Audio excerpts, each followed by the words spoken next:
Hello, welcome to the Dave Knows Wrestling Podcast. I am your host, the one, the only, David Lee. Well, I shouldn't say the only. There are actually plenty of people with my name, but I'm one of them. How's that? Better? All right. Interesting week for wrestling, I would say. Hey, thank you for the thumbs up right off the bat. Thank you. Is Dylan back there behind the show, and as is sometimes the case, we are simulcast. Thank you for the thumbs up. Thank you. You guys came here quick with the quickness today. I like it. Thank you. Thank you so much. Dave, bruh. What up, Arthur? Now, as you guys might be familiar from time to time, I am simulcasting on mesnradio.com. So go ahead, and if you can only listen and you can't view the show, then go ahead and check me out on mesnradio.com. But personally, prefer it if you're here. Thank you for the thumbs up right off the bat. You guys are great. Okay, so join the Ganya Club. Hey, what is up, Mylon? Welcome back. It's been a while. Positive Demon first. Hey, welcome. Thank you. Dream matches. Yes, Dave. All right. J Flex. Hi, Dave. You are the best. Hey, thank you. You are pretty good. You guys are all the best. That's what I say. I say, oh, you guys are the best. So thank you. So while we're here, and in case you weren't aware, hey, go Astros. Yeah, the Astros. Now, that was a big surprise. I will say, if you rewind me to 20 years ago when I was a kid, you know, the Astros, I never thought I'd see the day. I never thought I'd see the day. Imagine that. I have now seen a Houston basketball team and a Houston baseball team win the championships, and the Knicks still can't win. What? Anyway, different kind of channel. So, but I'm happy for you if you're an Astro fan. Good for you. You know, the Cubs, Astros, good for you. Love watching your videos. Well, thank you, Positive Demon. That is very positive, and I'm very glad that you do. I'm glad to know that, you know, when you make content that's, you know, stuff that you wanna get off your chest, you wanna express. Thank you for the thumbs up, and you want to talk about. It's great to know that you're not alone, and there are other people who feel the same way about wrestling as you do. So that's great. Emma being released wasn't a shock. You could write a book about how WWE screwed her up. Summer Rae broke her. Okay, yeah. Oh, we're getting to that. No, we're getting to that. Okay, so it's been an interesting week in terms of wrestling news. Not exactly the big news that we're expecting. Not like, or thank you for the thumbs up. That we're not exactly the kind of stuff that we normally do for like pay-per-view predictions and stuff, because we got actually a little bit of a while before SummerSlam. So, Pablo. But there's been a lot of big things that have happened, especially for people who like keeping up with, not the over-the-top famous things, that people normally look at. So we're definitely going to get into that here, and it's a sad fate. It's because like you were saying, Emma, and we're also going to get into the Leo. We're also going to get into Leo as well. So, there's been a lot of things. Okay, so we might as well just get. Thank you for all the thumbs up, and welcome everybody. So for you who haven't heard yet, Emma, who is probably not going to be Emma anymore, she's probably going to go back to being Taylor. That's what my guess is, and she has been released. Now, she's the big one. Now, there's been 3 releases. Summer Rae. Hey, Dave. Hey, what's up, then? Okay, so what do you think of the logic of WWE logic striking again? First, AJ Styles versus Rusev was a setup, and how AJ versus Jinder. Oh, okay, on SmackDown Live. Okay, we'll get there. Okay, definitely, let's get there. Okay, Neville is returning to Pac, and I'm excited. Okay, good. Okay, so let's get into this. So, Tenille, Emma, along with Darren Young and Summer Rae, have all been released from the WWE. Now, what's interesting is, now for NXT fans, early NXT fans, you might remember Summer Rae being a little bit more of a wrestler than she was, where she was just started out as a Fandango's dance partner, and she was more like a valet. But she was capable of wrestling, and she was injured, but she's been cleared and just hasn't returned on TV. No surprise there. Darren Young was doing some publicity work and promotion at a NBA game, not exactly wrestling, but still. And Emma, on the other hand, was the big surprise because she just was done having a pretty competitive match against Asuka. Instead of being run over by Asuka on the way out, which is common, she actually had a competitive match. So why bother having a competitive match when Asuka was built up to be this monster if you're just going to fire her anyway?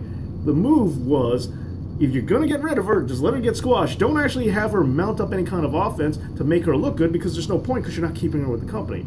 And so Emma's going to be the big one I'm talking about, because out of all three of these, for me, I think Emma's the biggest loss. I am very disappointed to see that.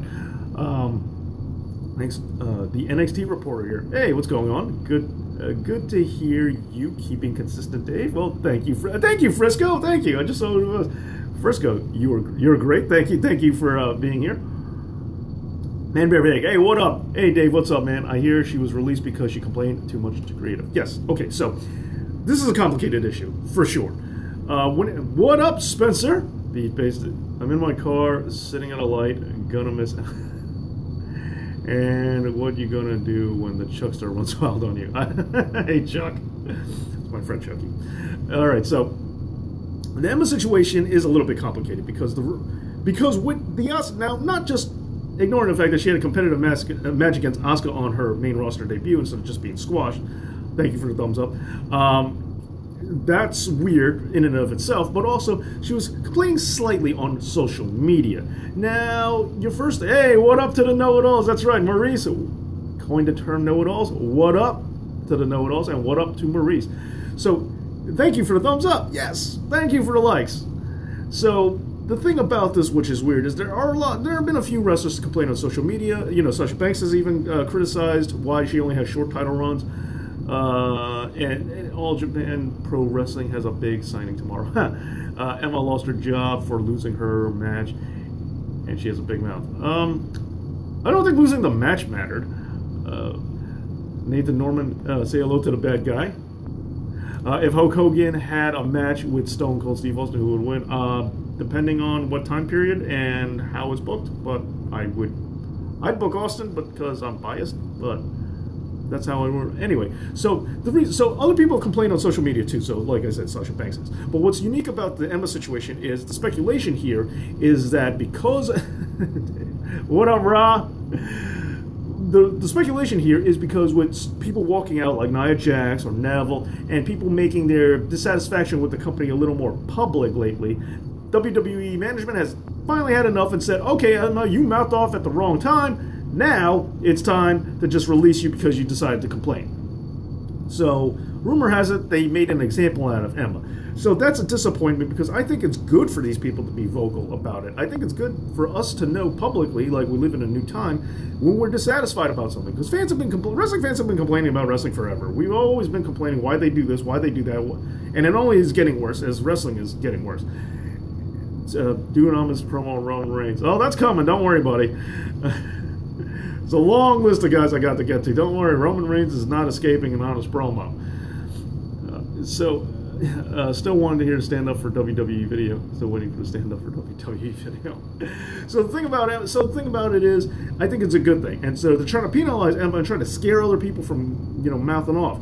And that's going to be bad if it works, especially if it works. Now, Darren Young is also an interesting case, because I think Darren Young, they never really full-blown understood how to get where he needed to go. Like when the Primetime Players first won the tag strap, it was a huge win. Like, I actually liked it. I thought they were doing a really good job. They came out, it was really high competitive tag team market, and then all of a sudden they lost it, like, pretty quickly, and then fizzled out, and then they never came back. Never were the same again. And then they tried the Bob Backlund thing, which initially it was pretty funny, and I liked it. The promos, the vignettes. And then, yet again, nothing. Fizzled out, didn't go anywhere. It's like they perpetually didn't know what to do with him. But the thing about it is, I thought, he is a tremendous athlete. And now, as some people have pointed out, we're down to just Heath Slater from the original Nexus being left. And that's it, which is kind of weird when you think about it. Who do you think is going to win? Brock Lesnar? Let's talk about... Well, let me segue to that a little bit later. We'll get that in a minute. They took her far away from Fandango to put her with Layla to be beautiful people, and they make them faces who just... with their hips and flying and kissing. Okay. Yeah, they didn't do... Now, Summer Rae, has... was good at, we'll get to summary too. She had a purpose. I don't think losing her was the biggest crime, but I will say that, they didn't do it right either. Amy, you scared me with that boo. No, I'm just kidding. Or are you calling me boo? How does that work? Darren versus Titus rivalry, yeah, another one. That was an easy feud to do, and they completely botched that up. They didn't know how to build it correctly. Yeah, and that's the other thing. Darren Young looks disturbingly a lot like John Cena. Like, I was convinced, for a period of time, I was convinced that Cena and Darren Young were put in WWE simply because they were trying to really sell the creator wrestler for 2K games. Saying, hey, look, you can if just take John Cena and change a few things about him and get a wrestler in real life. See, it's realistic now, so don't criticize a creator wrestler. Hey, look, guy with ridiculous hair, red hair, Sheamus, yeah. No, they're real people. People look like this in real life, so don't criticize the creator wrestler saying it's unrealistic. No, we found real people who look like the dumb things you can do in creator wrestler. That was my theory. That's the only reason they were hired. Heath Slater needs this job. Yes, kids. Yes, that is true. Nathan Norman, we need more elder statesmen of wrestling mentoring the writers and talent. What up, Dave? Hey, what up, Adonis? See, here's the thing. I like Darren Young. I like Ryan Ward. Ryan Ward a lot. I think he's a good writer, and I wish he was back in. I wish he had more power. So there is some new blood who can write too. I mean, I hear what you're saying about it, but then you look at the Road Dogg, older guy, part of the legendary Armstrong family, and his booking for SmackDown is not as good as Ryan Ward's was, in my opinion. So sometimes I don't think age is necessarily the way to go. But I hear you. Darren Young coming up. Okay, now, I mean, all right, that's the elephant in the room. Let me read Ra's comment real quick. He never really got much of a chance. Yeah, okay, so here's the thing.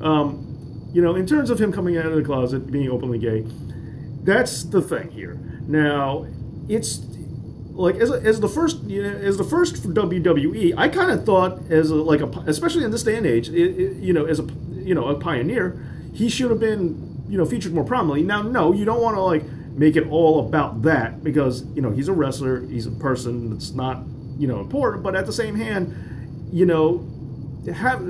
you for the thumbs up. But at the same hand, being the first, you should probably celebrate that a little more, or at least be a little more celebrate, put it out, put it up, for what, as a pioneer a little bit more. And they really did it.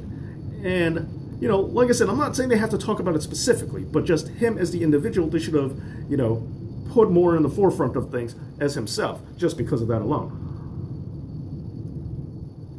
So, that's kind of what I figured, and they didn't at all. And then some of you saying it actually hurt his career. I don't think it did with fans, but I do think it did with management, or because they were confused or they didn't know how to work with it. Like, they didn't know how much to bring it up or how much not to bring it up, which I think the key is not to bring it up at all, but just celebrate the individual.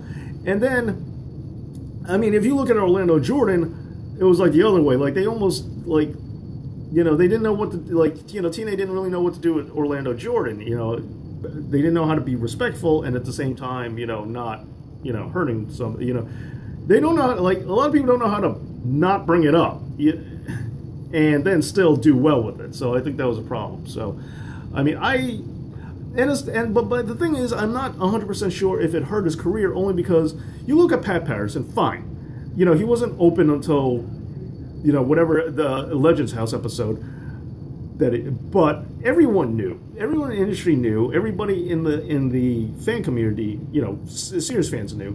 And it didn't hurt his career none. And there are plenty of other wrestlers who may or may not have been known by fans, and they didn't really have a problem with it booking them, well. Pat Patterson was booked well. He was the first in the Continental Championship. So I don't know how much that plays into management's decisions.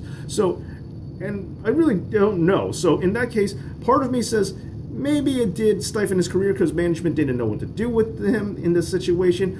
And other part of me says maybe it didn't because they've been in this similar situations before and they've done okay then. So I'm not really all that sure. All right, so Heath for Universal Champion. Well, yeah, Brock Lesnar better look out. Jinder Mahal and Drew McIntyre. Yep, I guess it's his turn. I was trying to scare you, Dave. Oh, okay, just checking. All right, should have used the same gimmick. Ryan Armstrong. Hey, an Armstrong. Nice. And I've seen you before, so welcome.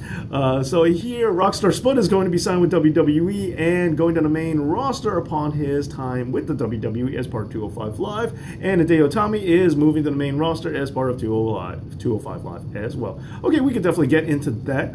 I am a Billy Payton and Emma won't be a faction. Oh, Billy Payton and Emma won't be a faction. Yeah, that is sad. What do you think of this? Okay, I thought Darren Young was beginnings of a clone army. How is Ric Flair, which he got defeated by Rock Stone Cold? How is Ric Flair, which he got defeated by Rock Stone Cold and Hulk Hogan? I don't know what that means.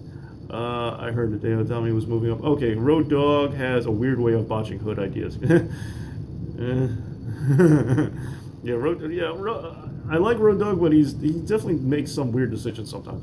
The first word that comes to mind when I mention these 5 wrestlers. We're playing this game again. Kane, Undertaker, Ric Flair, woo! Bruiser Brody, sad. Conan, Sharpshooter, Medusa, garbage. Not the belt in the garbage, not her being garbage. That was the first word. That's not what I meant. Okay. The world we live in, you could have a best friend your whole life, and just because you find out he's gay, it's over. I mean, yeah, I know that happens. I mean, I should hope we're moved past that, because I don't, because I hear you. I know it's a touchy subject, and it's one that I really don't know much about. So, I mean, I'll be the first one to say I don't really know about this. I just have my assumptions in the way, WWE management won't handle it, but I really don't. I have no idea how they, what sentiments they feel. I miss the sequin robes and the capes and the bright lavish colors that would mesmerize crowd surface jacket, Macho's capes and hood jacket. Yeah, that's pretty cool. What about Velveteen Dream? Velveteen Dream, I think, is a character, though. I'm not really sure. Will you be able to come to North Carolina to WrestleCade November 24, 26?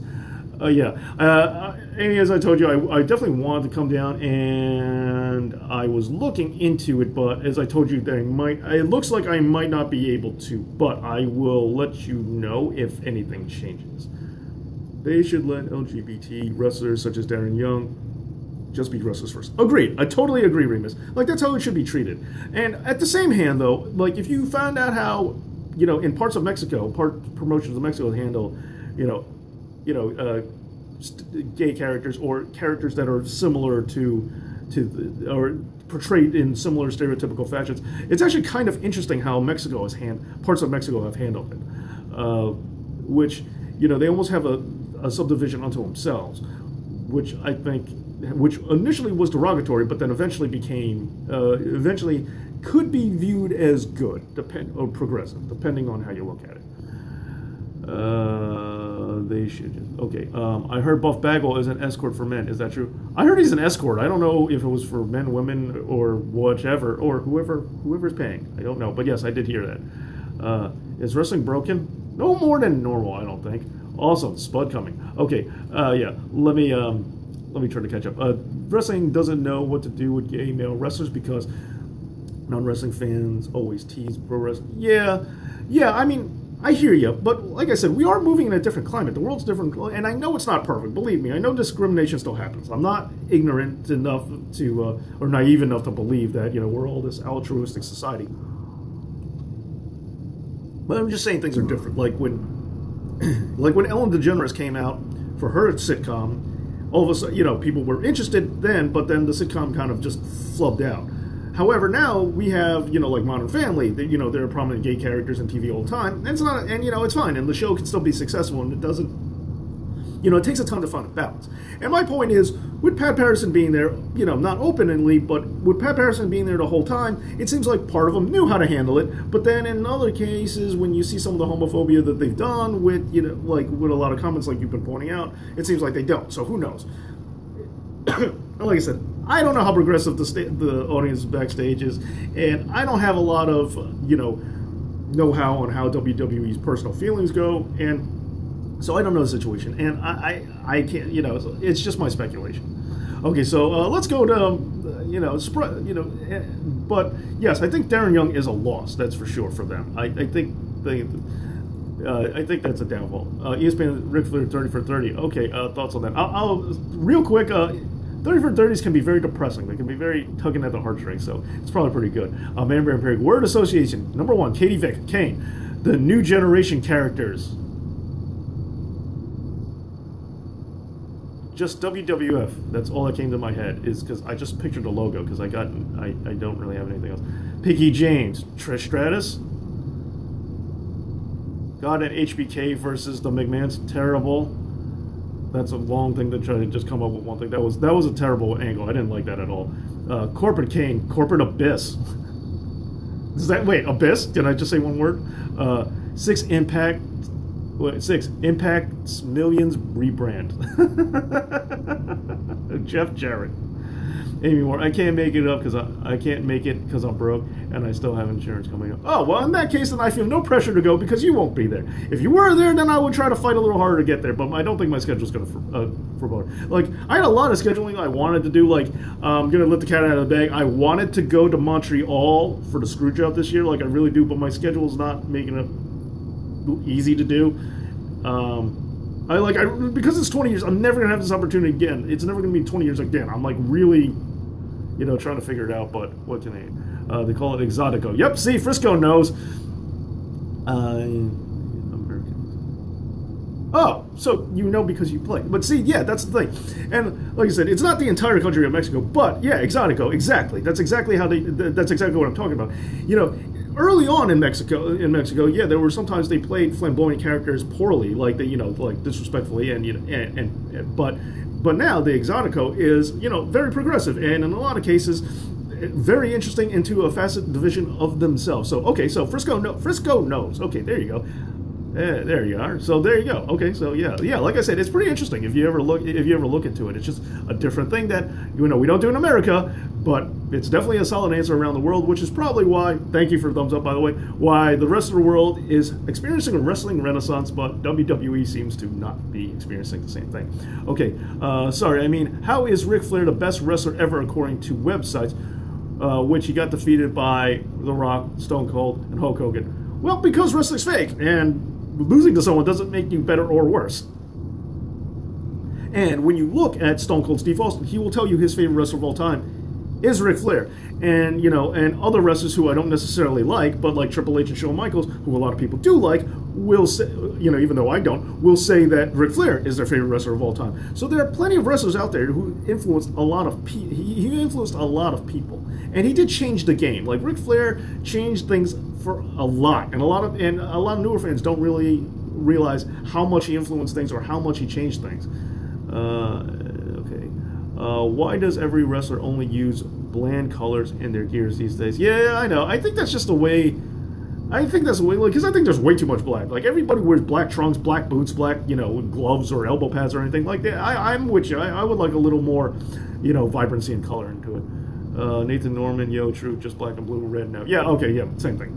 Don't get me wrong. Like, black and red, like Finn Balor, it looks cool. It's a cool combination and such. But, yeah, a little bit more, why not? Just to differentiate yourself. That's why Seth Rollins had the blonde streak for a period of time, just to look a little different from every other guy with long, dark hair and a goatee. Switch it up a little bit. I agree. I would like to see that. Nathan Norman. Are you a follower of McMahonisms? No! If not, would you like to hear about...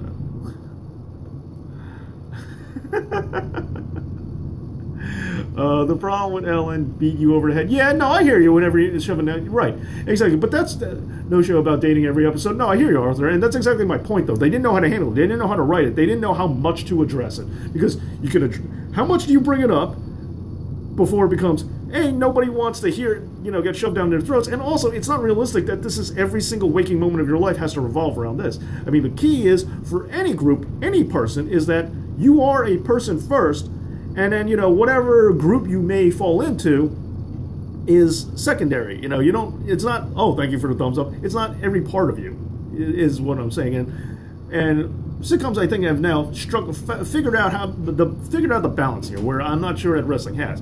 And yet again, seems like in some parts of the equation they have, and in other parts of the equation it seems like they haven't. So who can tell? Man Bear Pig, the Click and their backstage bullying springs to mind with that word association. Yep, yeah, I'm not a Click fan. I like some members of the Click, but I don't like it.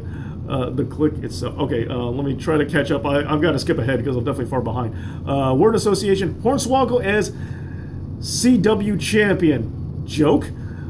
Zack Ryder's WWE career. Because of Zack Ryder, I gotta say Zayn, because Brian Zayn, because I was just on Wrestling Regret with him about Zack Ryder. HBK fake ass Lucy Smile. Oh, very. Hate this dude. I hate him too. Seething, because I got like insta angry just hearing that. Roman Reigns. Well, let's just keep the hate going. So hate again for Roman Reigns. Shane O'Haire WWE career. Shane O'Haire's WWE career? Sad again. WrestleMania 9, also sad. I hate that ending. Giant Gonzalez, funny. Ryan Armstrong, will you be watching Impact Wrestling's Bound for Glory this Sunday? And do you think they will give Johnny Impact the global title? I think they will, because it's what they do. No, I probably won't be watching it. I'll be honest. Impact is very much lost.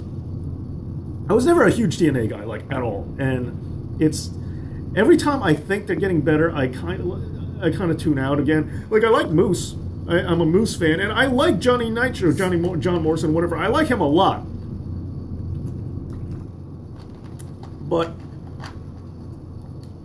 but you know, I don't know. It's like I'm just sick and tired of like, yeah, they're gonna be good again, and then no, they're not. So. Yeah, so that's where I'm. So probably not. I'm not ruling out the possibility. I might watch it, but I don't think I will. What do you think about Sawyer Fulton getting released?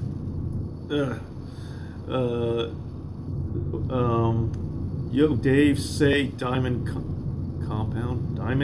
What? Why? What would change? What would you change about WWE? A lot of things. Stephanie and Triple H gone. And Vince. While I'm at it, gone. I would have to get rid of those three. That's like my number one thing. I think Vince was good, occasionally good still, but you know, getting spotty. Triple H and Stephanie, no, gone. Sorry, gone, out. Ric Flair has been Hulk Hogan at least a few times before in WCW. Yeah, I was going to say, and they treat wins both ways too. That's a good point. Bushwhackers greatest tag team of all time. I like the Bushwhackers, but I don't know if I go that far. Come on, enough with the word association. It takes up too much spaces and kills the momentum. Keep taking third spot. I am behind. I don't know. I wanted to talk about something too, and I don't even remember what. But yeah, Impact issues. We are talking about that. And James Storm. Now I'm just going to get into this because James Storm is leaving TNA, and it seems like a lot more names are on the list. Like, and we were talking about Rockstar Spud, and Rockstar Spud allegedly TNA didn't give him a visa, so he couldn't work in America. So he was just not. So he was signed, but they weren't using him. So in cost cutting measures, and it seems that they were talking about a lot of fuels going to the fire. That Impact is really low on funds, even though some people say they aren't. When it comes to this whole thing, it seems that everybody's hands are up in the air, and it just seems like things are going bad. Hey, Dave, big fan. Hey, Dakota, thank you. I'm glad. And hey, welcome back. Step away from my Coke, Dave. Mine. Come and get it, Amy. I watch TNA for wrestlers such as Moose. And yeah, that's the thing. I like Moose too. And well, you know, there's the Rosemary thing.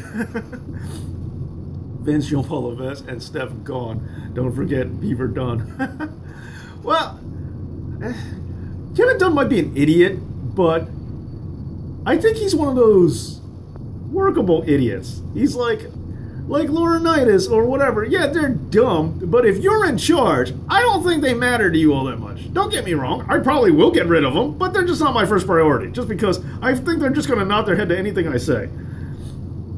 As soon as I might be a moron. They might not listen to me now, and they might say I'm a moron now, but if I was in charge, all of a sudden I'd be the smartest man they've ever met.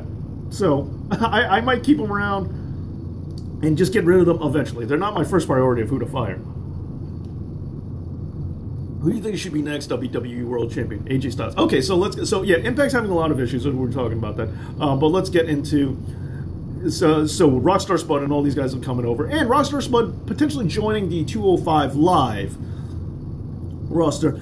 And, you know, this Ryan Armstrong brought this up earlier, is you might also have company with Hideo Itami, because without Adrian Neville, they might finally be pulling the trigger and bringing Itami up to the main roster. We haven't really seen him all that much in NXT lately, so they might be trying to reinvigorate 205 Live by incorporating some of these guys, like Rockstar Spud and Hideo Itami, to try to revitalize things, especially since NXT might be losing. My prediction is Leo Rush is probably done, because for those of you who don't know, people were saying... Now, Leo Rush has done some things that I question. Thank you for the thumbs up. There's no competition wrestling-wise. If they bring back WCW and ECW, that will be great. Absolutely, Amy, I totally agree. Especially if they get somebody more like Barry Windham, right? So here's the thing about Leo Rush. He's an interesting character, I will say. As a wrestler, pure ring work. I like his style. But... it's like for every point he gains, there's a negative behind it. And I can't make up my mind 100%. So let's just get time. I got to bring this back to the Asuka thing. Looking forward to return to NWA. Let's see what Billy can do with it. Been waiting. So, okay, so Emma. So Leo Rush tweeted, I guess Emma wasn't... after she got fired, he was saying, guess you weren't ready for Asuka. Now, that in itself, people said that was terrible and poor taste. You don't kick someone when they're down. Now, look, that's true. You don't kick someone when they're down. And probably ill-timed for, you know, she just lost her job. But he just said you weren't ready for Asuka. That's not like he took a poke directly at it. Yes, bad timing, bad connotation, bad context. I get it. But is that really the coldest thing in the world to say?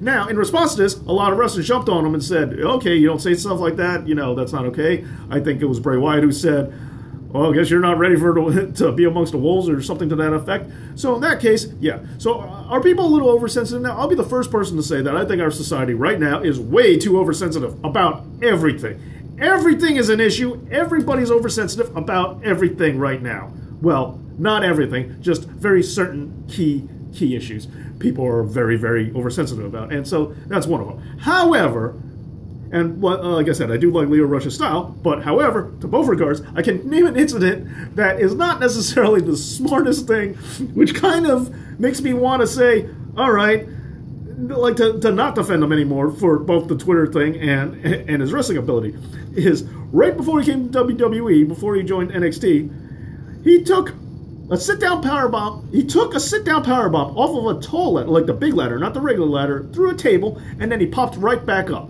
And he popped right back up, and like, you know, no-sold it, like, yeah, I'm tough. Now, the reason why this is, now, in case you don't know, now, you know I'm a fan of selling, and I hate it when people no-sell, and, you know, and while I do like a lot of aspects of independent wrestling, I do hate the indie no-sell stuff, and so it's like, so not only is this bad that you no-sell, and, you know, that's a major faux pas for me, even though I might like your wrestling ability, it's one of those, why'd you do that things, but it's also kind of weird, because you just got signed to WWE, so you're going to take a bump like that? Are you out of your mind? Like, why would you risk it? Because if that bump went slightly bad, you instantaneously don't get your contract anymore. They will have no problem with not actually signing you if you never actually start.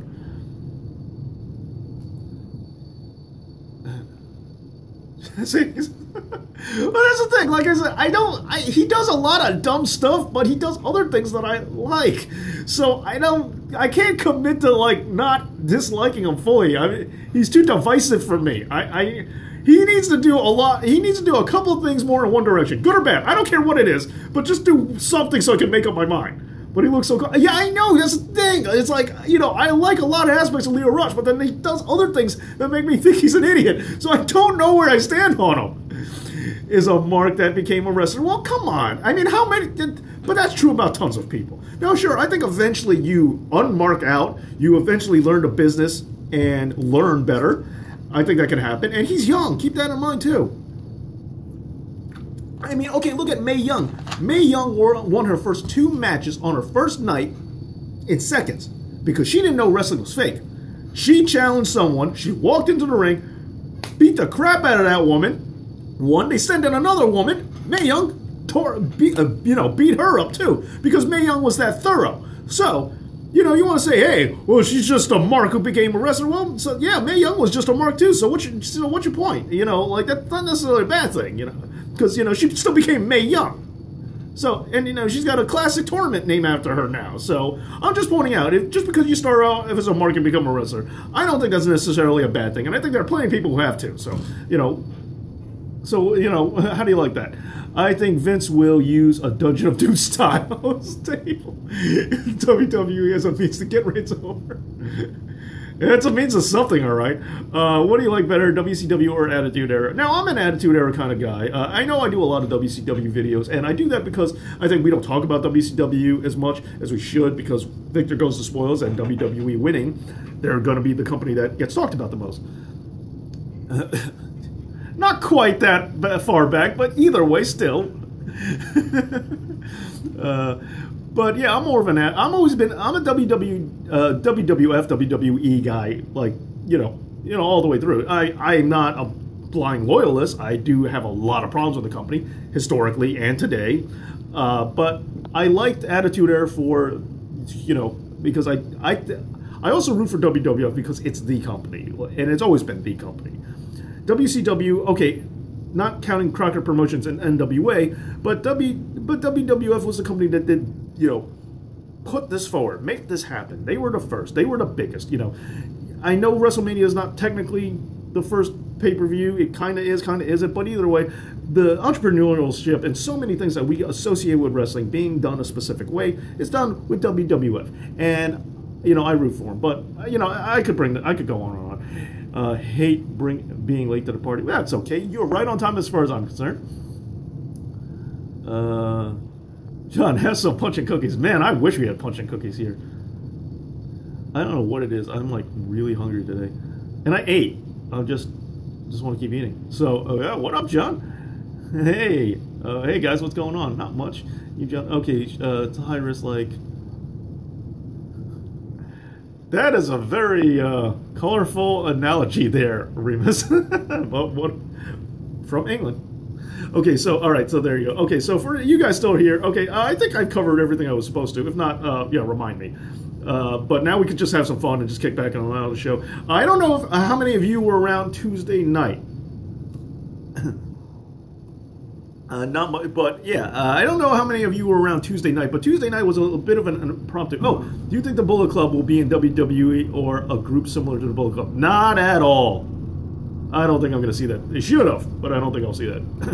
Even though the t-shirt said WWF Attitude, but I felt that WCW was part of the same era as both sides between 1997 and 2000 would respond to what the other did previous night. Okay, now here's the thing.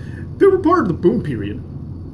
Attitude Era, I do view as the Attitude Era and Boom period, while they did intersect, I don't think they're synonymous. Because I think the Boom period designates both companies, WWF and WCW, as well as ECW, all doing well. That's the specific boom. The Attitude Era, on the other hand, was a very specific designated amount of time where WWF had attitude. And a lot of people count things later from the Attitude Era. Where it actually ends is difficult. Where WCW went out of business, that's definitely when the Boom period was over. When did the Attitude Era end? Well, that's a different story. Some people said it went much later. It went after WWF bought WCW. Some people say before. It's a hard thing. But the Attitude Era for me was only like 2 years. Where the Boom period, I think, is about 3. So, but because I think once Austin broke his neck, that was kind of when the Attitude Era was done. Yeah, because I think Austin was the Attitude Era. You could say that that's not necessarily so, but as soon as Austin got hit by that car, I think the Attitude Era, that's when the Attitude Era officially ended, for me at least. And I know nobody really thinks that. Everyone's going to say it extended to like 2002, and that's fine. I'm just saying that. That's just not how I see it. I was here Tuesday. All right, Nathan. Okay, I was remembering getting drunk. I'm going to work the next day. All right, party time. Reigns gets over Bullet Club. That's what's going to happen. Attitude Era and the Monday Night Wars era. Yeah. I thought the Attitude Era ended. Yeah, see, that's what a lot of people say. That's what a lot of people say, Remus, is that it ended when they changed the from WWF to WWE. And I hear you. It just, like I said, for me personally, Austin was the Attitude Era. So without Austin, it just wasn't the Attitude Era. And then when he came back, and it was like Rikishi and the and the silliness, that I didn't count either. You know, because like by 2000, like WrestleMania 2000, Foley was done. You know, that was like when he retired for the most part. Austin wasn't there, and you know, Triple H, who was, you know, DX, you know, sucker guy, was now the main heel with the belt. And so without Austin, without Foley, and without DX, was it really the Attitude Era for me? No. Like, that's my point. So, like, after WrestleMania 2000, I feel like that was it. The Attitude Era was definitely over. Because everything I just mentioned was what the Attitude Era was for me. So, and I'm like, and I know I'm missing a couple of other key components of the Attitude Era, but, you know, and so that's just how I see it. I felt that the Attitude Era ending when the invasion began. Yeah, as I said, that's a time frame what most people say. That's what most people will tell you is when the Attitude Era ended. And I hear you. Don't get me wrong. I get it. It's just for me, the key components of the Attitude Era were all gone by SummerSlam 2000. So I think it kind of already ended.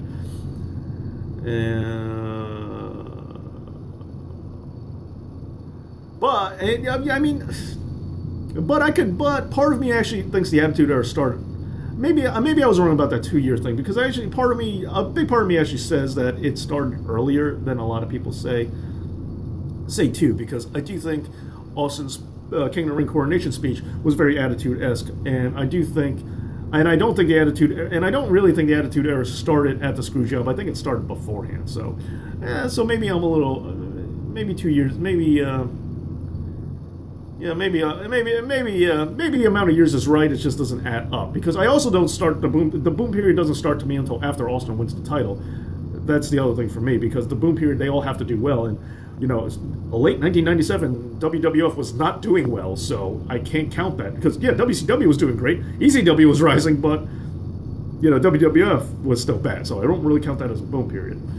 The boom period for me is when all three of them are there. And once again, these terms are fun to talk about. Okay, I was Kevin Owens for Halloween. Nice. And Owens liked my tweet. Cool. Co-worker of mine, his daughter was Sasha Banks, and she liked the costume as well. His daughter's 5. They got the F out, all right. What's called the how they screwed up the invasion, I'll never know. I'll never know either. WW advice: if you find yourself on comedy skits and jobbing with holiday costumes on TV, your career's done. The Halloween match again. Why do they keep doing this? 2 years, and it was stupid both times. Definitely, I see the seats for the Attitude Era. We're playing the King of the Ring. Yeah, it's Austin. Yeah, and I know it wasn't full blown Attitude Era yet, but I you know, it was Attitude Era-esque. And I think Brett's heel turn was Attitude Era, and I know a lot of people say Brett doesn't count. He had no business in the Attitude Era. Like, that's like saying Hogan had no business in the new era of WCW. But him turning heel in the NWO was the new era of WCW. Brett turning heel was the Hogan turning heel for the WWF. That's how I see it. But don't worry, you get more of that speech on Wednesday's episode, because it's a long one, and I go on for a really long time. And since I like giving you guys who are here on the live streams a bit of an inside information, it's a 2-parter. This week is gonna be, for the Screwjob, it's gonna be a long one. So if you want to hear me complain more about this, trust me, I'm going to. Way more than I probably should have. So it's a long one, and there's still a second half to it. So yeah, you'll see on Wednesday. Some crap, my friends, because I like to. Yeah, I'd probably be one of those guys giving you a hard time. Sorry. Thank you for the thumbs up. Hey, where's everyone going? I like the Halloween match, but I could have done without Rhino and Drag. But it's just fun. People are too serious nowadays. I don't mind goofy, funny stuff. I really don't. Like, I like a lot of aspects of Chikara, but I never like cookie sheet matches, as I deem them, where it's just, you know, guys taking things that are like toys or clearly don't really hurt and just slapping each other with them, or just making a mess. Like, that's not funny to me. You know, Chikara is hysterical. I think Chikara is great. You know, Worker Ant, Soldier Ant, you know, the entire colony, all their shtick. I think that stuff is funny. So that stuff is good to me. But just people just throwing around garbage and slapping each other, like, it's just stupid to me. But that's my personal taste. I mean, could the Halloween match be done better? Sure. Could I enjoy it? Possibly. And if you enjoyed it, good for you.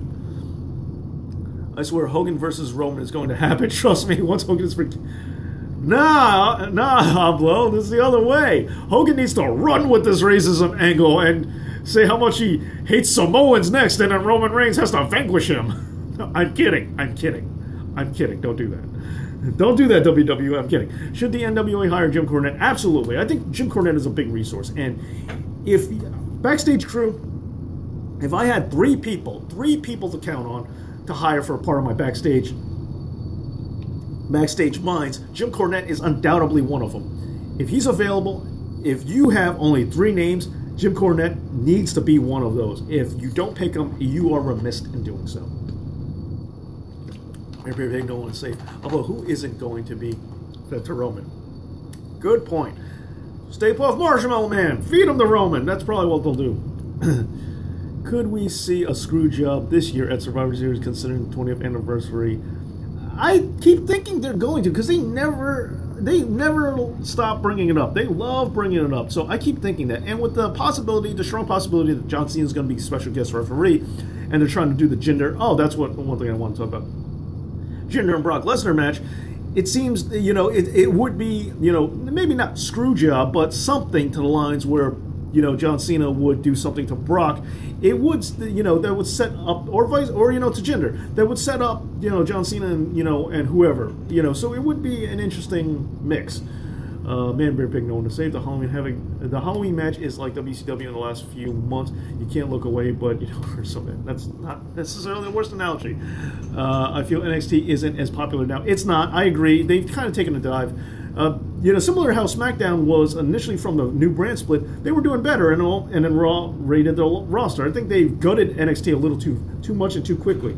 Bobby Roode could have spent, Finn Balor was a great asset for NXT. He stayed there for a significant amount of time.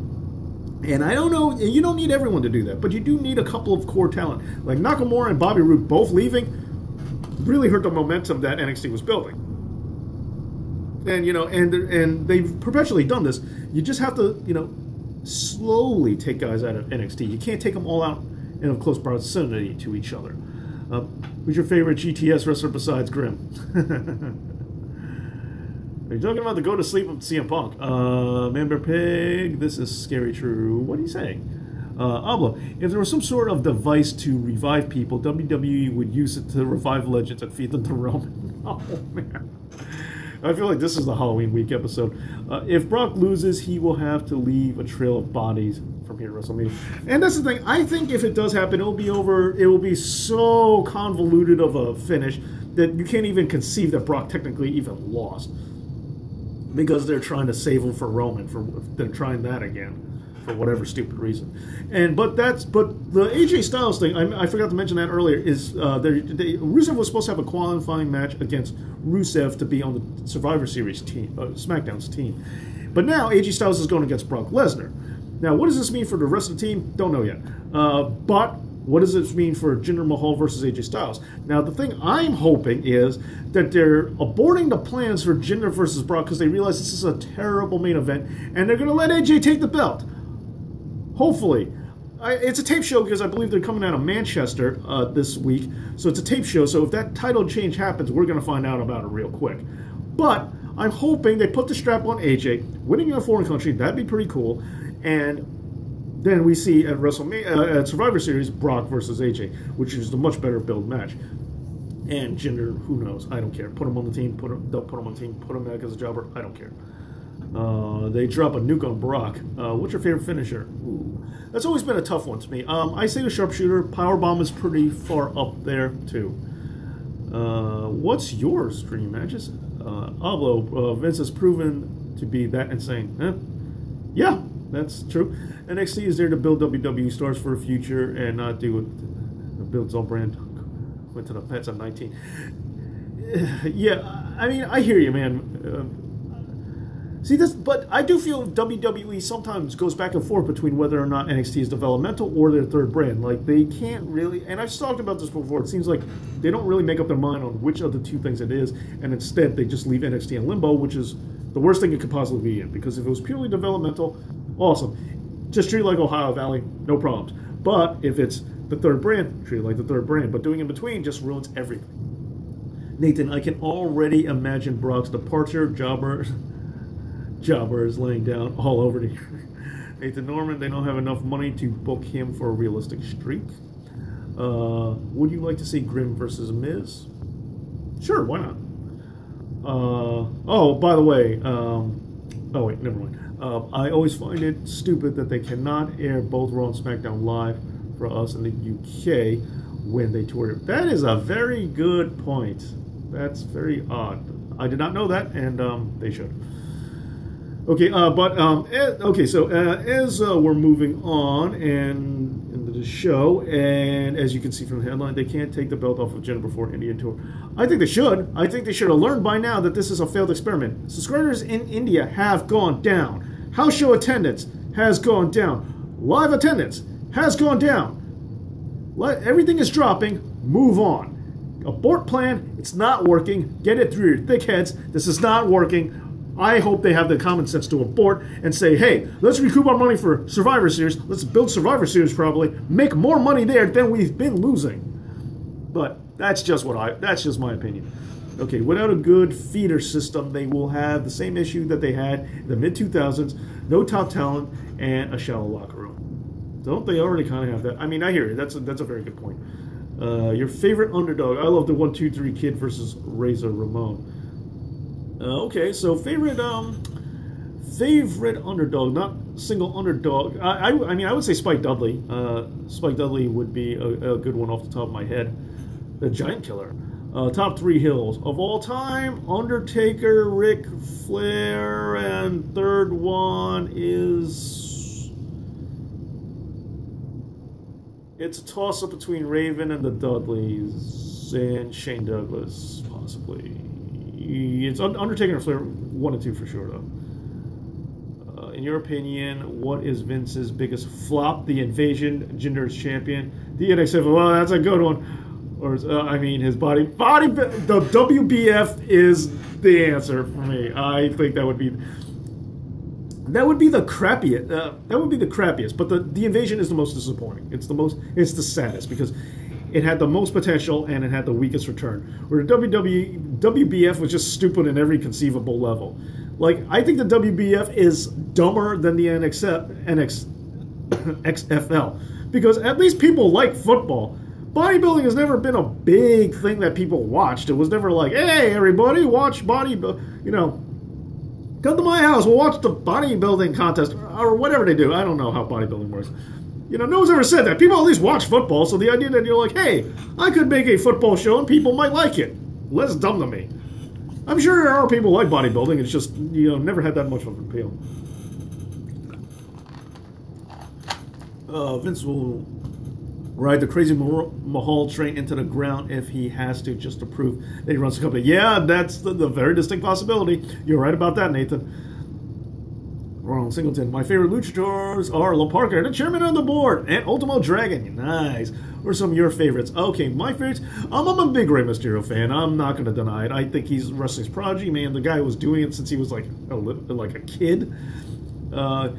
So I do like Rey a lot.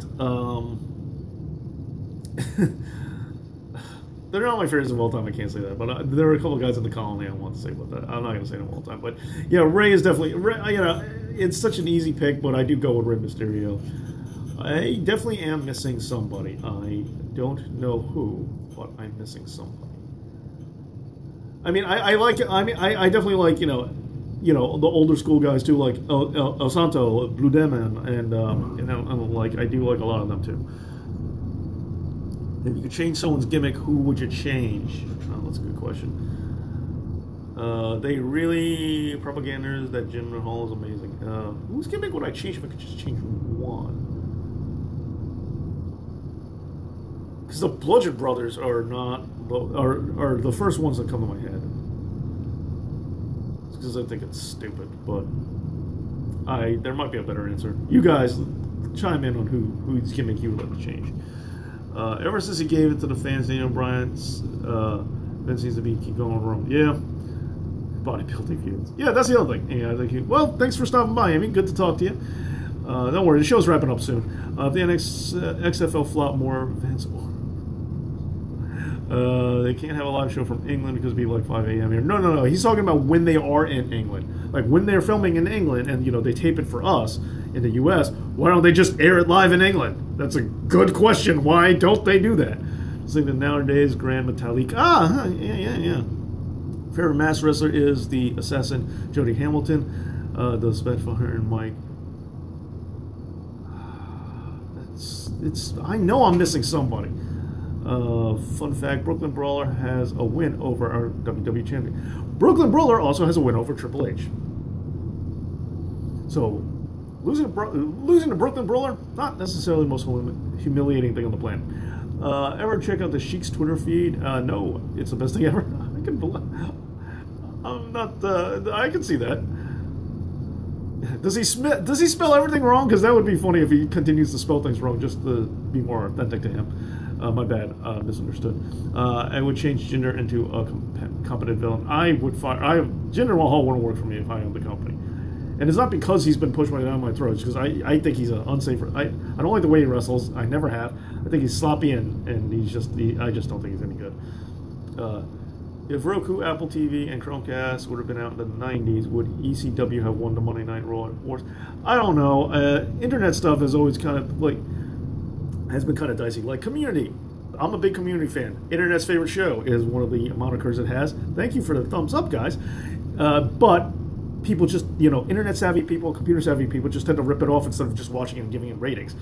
So yeah, thank you for all the thumbs up. Yeah, I've been, I know that, but thank you. So I don't know. It might have hurt ECW a little bit. And ECW fans, we're known for bootlegging tape traders, and that's how it is. Who is the best in-ring wrestler all time? There's a good chance it's Kurt Angle. Brett is also, and Dean Malenko are also up there right now, currently, considering the fact that Kurt Angle is not, Kurt Angle in his prime. But right now, I would say in the WWE, I would say Cesaro, and it's definitely Cesaro for me. AJ Styles is up there too. But I put Cesaro over AJ Styles. Fun fact, El Torito and Hornswoggle and Zack Ryder have wins over our so-called WWE World Champion. Wrestling Chain, I had to exaggerate the title's name so it sounds more ridiculous. A lot of unnecessary swearing on there. Now that's authentic to the Sheik. I love Bork Laser. I'm not gonna bring that up. I want the Iron Sheik to wrestle Leo Rush. Break his neck and make him humble. The Iron Sheik has never been on Twitter. It's these two kids that tweet what they think he'd say. Hey, count it if it goes. For real? Makes sense. I never knew. What about Okada? I'm a big Okada fan too. So if we're talking about outside WWE, then that changes everything. And I know he's missed a step, but I really like Tanahashi. I thought Tanahashi is up there too for best just in-ring wrestler too. I really like Tanahashi's style. And Tanahashi's a guy I think would have done great if WCW was around. Like if you could transplant him a little earlier when WCW was really working with New Japan a lot. I think Tanahashi would fit right in there with what WCW wants. What about Omega? I like Kenny Omega a lot. I'm a big fan of Kenny Omega. I'm a sucker for Canadian wrestlers for the most part. But I wouldn't put him as one of the best. I don't think he makes the top 5. I think he's really good, but I wouldn't put him in the top 5. Brock never. Okay, so anyway, as I promised, a little bit of trivia. I know I haven't actually delivered on that, and I think I'm running short on time here. So a little bit of trivia. Let's see what you guys can name here. I want to say, let's see what you guys can name. How many of you can name? As far as I know, there are only, as far as I can recall off the top of my head, only 3 wrestlers to actually wrestle in both the first ever Starrcade and the first ever WrestleMania. Who are they? There was one wrestler who made an appearance at both of them, but did not wrestle at both of them. He only wrestled in one of them. But let's see what you guys come up with. I'll just keep pretending it's him. Fair enough. Dave, who is the best Mexican wrestler or luchador ever and today in your opinion? Now, there's the thing. El Santo, most influential, has done the most for business. It's by far and away El Santo. He may not be my favorite just because, he's before my time, but El Santo has definitely given so much to wrestling, to Mexican wrestling, to the luchadors, the whole community in several different categories, all El Santo. Right. Now, I don't really have an answer. I really like La Sombra, as we know, San Almas, so I might say him. Okay, another Iron Sheik, Roddy Piper, but the third Iron Sheik? I don't know about that one. Ric Flair and Hulk Hogan are not.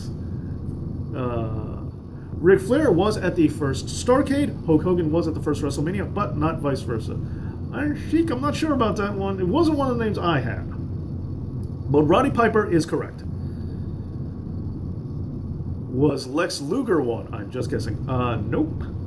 My favorite ever is El Connect. Ah, nice! Today it's Mascara Dorada. Harley Race. No, good guess. Do you Brock? Do I Brock? Ricky Steamboat. That is the second correct answer. Barry Horowitz. Nice try. Ricky Steamboat is also correct.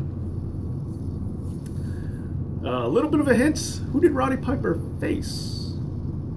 Who did Roddy Piper go against? At the first Starrcade, not WrestleMania.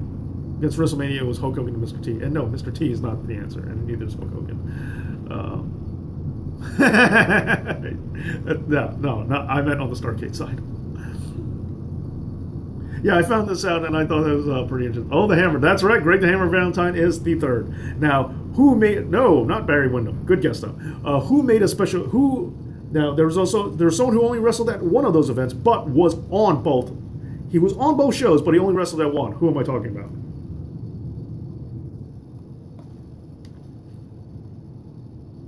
Let's see if anyone gets that. That one I think is fairly easy. I mean, if you got the Greg the Hammer Valentine and the other thing, this should be like the much easier get. This is the easiest one out of those, which is not, which they're all pretty hard. So, but yeah, who only made an appearance in one? Duke the Dumpster Josie. That would have been awesome if he was like the janitor. Okay. Let me see if I had another trivia question I want to ask. Ted DiBiase? No. Good guess, though. Iron Mike Sharp? No, but he was at the first WrestleMania. Good guess. Okay, he only wrestled at... I'll narrow it down a little bit. Was he announced? He wrestled at Starrcade. He did not wrestle at WrestleMania, but he was at WrestleMania, and he was at WrestleMania, and he made an appearance at the main event of the first WrestleMania. I think I just gave it away. I don't know if that was too juicy of a hint.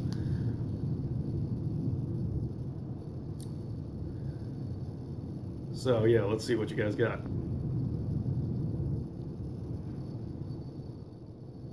That's right, Bob Orton Jr. Yeah, couldn't wrestle because of that, but he was there. No, Jimmy Snuka is not a bad guess either. But yes, no, he actually did. Ricky Steamboat and Bob Orton, Roddy Piper, and Greg Valentine all wrestled at the first Starrcade. However, only Bob and three of them wrestled at the first WrestleMania. But Bob Orton was just there at the main event, but he did not wrestle because his arm was in a cast for like ever. Going with Bob. But yep, Bob Orton. That is correct. Okay, cool. Yeah, something I wanted to share with you guys. I want to see who could come with it. The guy, last I checked, the guy still wrestles, which I have to admit is pretty cool. And I heard that he's using the RKO, which I think is pretty funny. If he's retired since then, I did not know about it. But last I checked, it's been a while, but he does take indie bookings, which I think is like, and he's in the 70s. So, and even if he is retired, he was wrestling pretty late in the game. Thank you. No, his arm's not still broken. I thought it'd be funny if it was. But Joel Gertner's neck is. Thank you for the thumbs up. Yeah, speaking of Bob, I heard Randy is one of the best ever. Thoughts? Randy Orton is not one of the best wrestlers ever. He's not even the best wrestler named Randy ever. Because there's the Macho Man. And I like Randy Orton, but Oh yeah, so real quick, like I didn't get to finish talking about it, but if you were around on Tuesday for the special impromptu live stream that I did, where you guys watched SmackDown with me, I actually did commentary on two matches, live commentary, because I can't hear. So I was watching, so I actually did play-by-play, and one match play-by-play, and then the next match play-by-play and color. So if that's the kind of thing you guys like, let me know. Check it out. I left the times in the description of Tuesday's live stream, and I'm more than willing to do that again. So, and even if we're not doing this live stream for when wrestling's live on TV, then hey, if you can find a match in completion on YouTube, I'll put it up in another window and I'll just do it there, and you guys can watch along. Can't watch on Tuesdays. Oh, that was an impromptu thing. I wasn't planning on something. I don't know that I'll ever be able to do it again, but it depends on the schedule. But it was an impromptu thing. But yeah, if just doing live commentary on matches is something you guys are interested in, let me know. Oh, I gotta go with Terry Funk with that one. You and Baron Corbin, man. But yeah, so just thinking, just throwing out ideas, trying to see what'll keep the momentum going for his channel. You with Randy and Baron, man. Out of the three, who do you hate and like more? Shawn Michaels, I hate the most, hands down. No matter what the question is, who do I hate most? If Shawn Michaels is an option, it's always Shawn Michaels. Then number two, I hate Baron Corbin more. Baron Corbin is my second most hated, and then Roman Reigns is my least hated out of the three of them.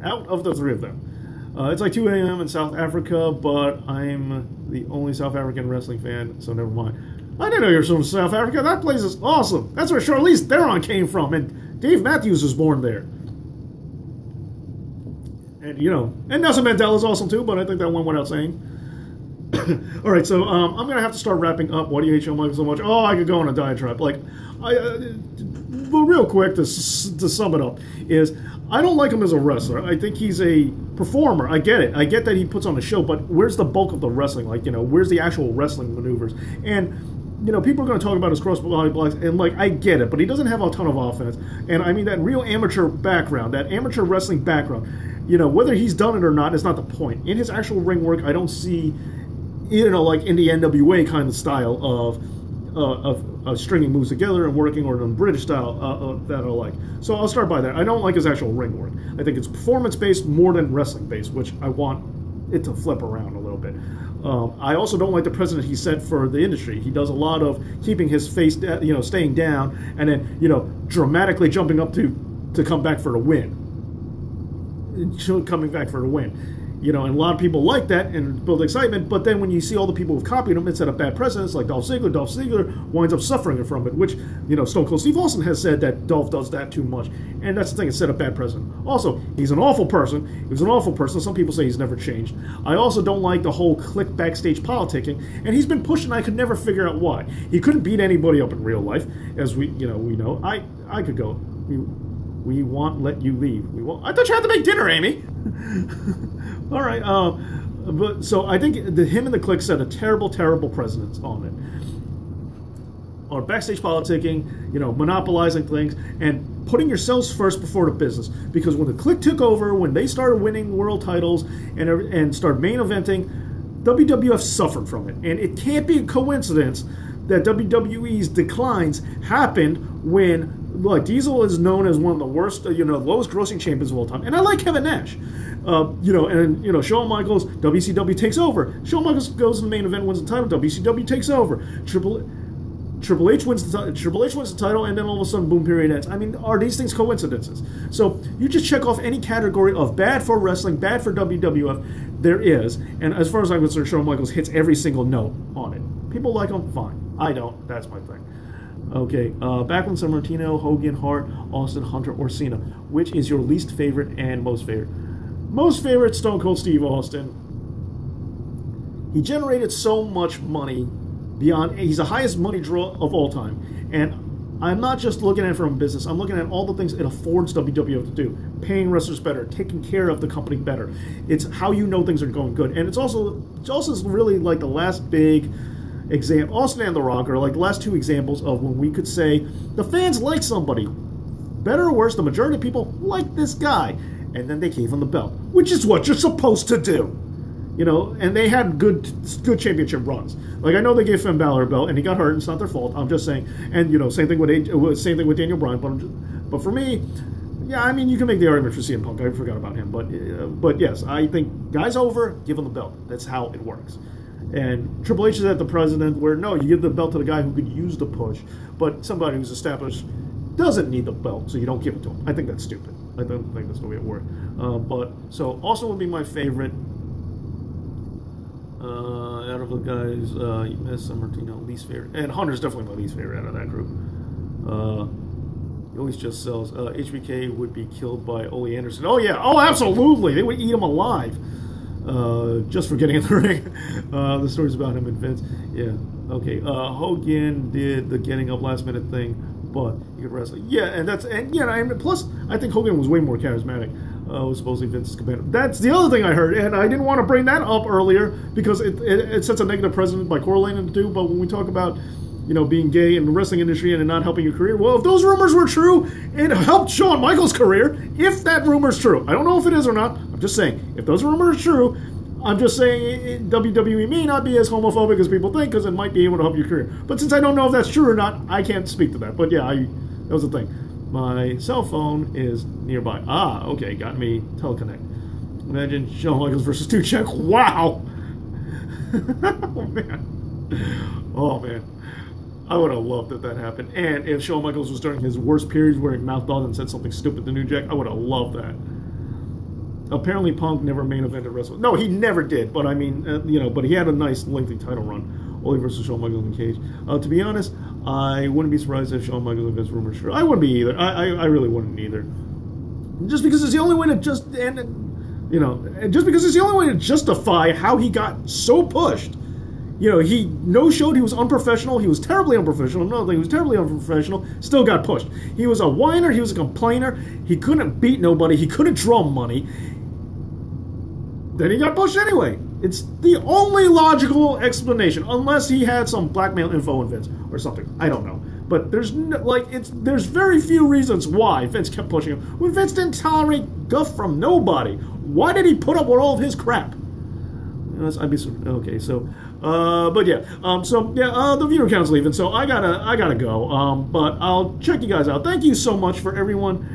Yeah, and the drug taking. That too.